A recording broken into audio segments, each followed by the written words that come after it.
استحکام پاکستان حقوق سندھ ہے. میرے قائدین بات کریں گے. میں سندھ کے جزائر بیچنے والوں کو کہتا ہوں، میں سندھ کی زمینیں بیچنے والوں کو کہتا ہوں کہ یہ سندھ تمہارے باپ دادا کی جاگیر نہیں، سندھ سندھیوں کی ملکیت ہے. کسی مائی کے لال کو سندھ فروخت کرنے کی اجازت نہیں دیں گے. جکو سندھ کھپائیں دو وہ پادر رکھائیں دو. سندھ کھپائیں دے موکے مونجو خیال ہے تاں کہ پادر نہانے جو موڈ نہ ہے کیا ہے وہ جواب دیں. سندھ کھپائیں دے، سندھ کھپائیں دے. اور آپ کس منہ سے سندھ کی بات کرتے ہو؟ یہاں سندھ کے وسائل، آپ نے سندھ کے وسائل پر قبضہ کر رکھا ہے. بے نظیر صاحبہ کے زمانے میں جو سائیکل پر چلتے تھے آج وہ محلات میں رہ رہے ہیں. آپ کس منہ سے غریبوں کی بات کرتے ہو؟ سندھ میں 60 لاکھ بچے تعلیم سے محروم ہیں. آپ کس منہ سے ایجوکیشن کی بات کرتے ہو؟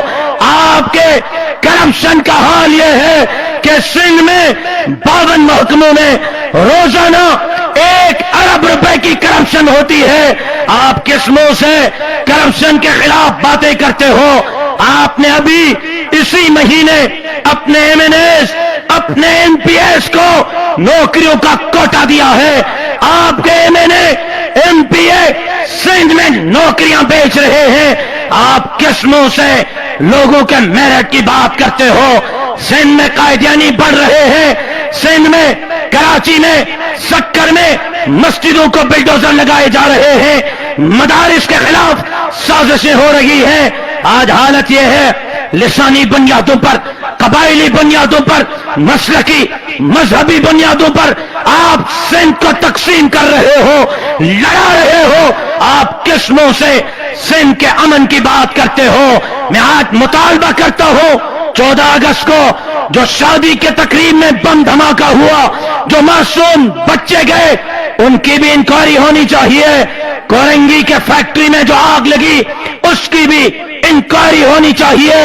سن لو، سن لو، میں واضح کہنا چاہتا ہوں لاڑکانہ میں بھی آپ کو شکست دیں گے، نواب شاہ میں بھی شکست دیں گے، لیاری میں بھی شکست دیں گے، اور انشاءاللہ سندھ کے وزیر اعلیٰ ہاؤس پر جمعیت کے یہ جیالے راج کریں گے. ہم سے سب کو نفرت ہو گئی تبدیلی کے نام سے، نااہلوں کے ہاتھوں. کل پی ڈی ایم کی جماعتوں نے 14 اگست مینار پاکستان کے واقعے کے بعد اور کرونا کی وجہ سے انتظامی کمیٹی نے یہ فیصلہ کیا تھا کہ خواتین آج کے جلسے میں نہیں آئیں گی. مرکزی قیادت نے کہا خواتین کو ہم پروڈکشن دیں گے، تحفظ کو یقینی بنائیں گے، ہماری مائیں، بہنیں اور بیٹیاں ضرور آئیں. اس پر تل ملا اٹھے.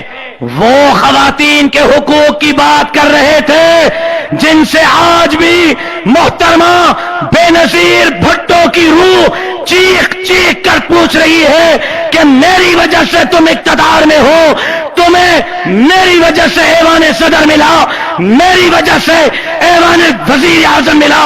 تم نے میرے قاتلوں کے ساتھ کیا کیا؟ تم نے میرے خون کو کیوں انصاف نہیں دلایا؟ جو اپنی محترمہ بے نظیر بھٹو کا انصاف نہیں دلا سکے وہ کس منہ سے سندھ کے خواتین کے حقوق کی بات کرتے ہیں؟ آج میں واضح کہتا ہوں انشاءاللہ پی ڈی ایم کے پلیٹ فارم سے ہم خواتین کو بھی حقوق دیں گے، خواتین کے مسائل کو حل کریں گے، ان کو تحفظ دیں گے.